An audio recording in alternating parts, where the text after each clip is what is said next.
Уфимской детской филармонии 10 лет. Поздравить с юбилеем пришли лучшие друзья. Но я уверена, вы на таком концерте еще не были.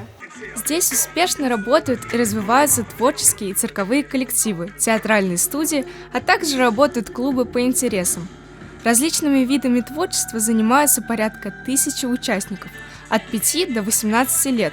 Руководители творческих коллективов постоянно развивают способности и умения у детей и подростков. Расскажи про свой номер.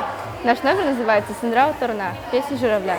Наш номер мы делали на протяжении полугода, и вот он наконец-то получился готовым. В нашем номере есть такие персонажи, как журавли и воины. Мы стилизируем воинов, а младшая группа стилизирует журавлей. Детская филармония каждую неделю устраивает различные мероприятия, проводят концерты, а также конкурсы. Это особенный фестиваль, ведь участники наконец не будут соревноваться между собой. Ребята смогут раскрыть и показать свои таланты. Ты кадет, что проще, маршировать или танцевать вальс? В танцах то же самое, как и маршировать. Надо дисциплина и успехи, и всегда не сдаваться. Расскажи про ваш номер. Партнерша мне помогала, и вместе с ней мы делали намного лучше, чем остальные.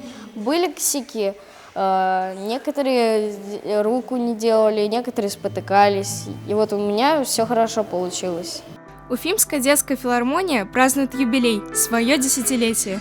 Этому празднику и посвящен фестиваль. Это событие объединило более 1000 ребят с разных районов республики. На творческом мероприятии выступали детские коллективы эстрадных танцев. Участники представляют различные стили танцев, впечатляющие композиции и поэтические постановки. Концерт поделен на 2 блока. Желаем всем участникам в дальнейшем будущем ярких номеров, незабываемых эмоций и новых успехов.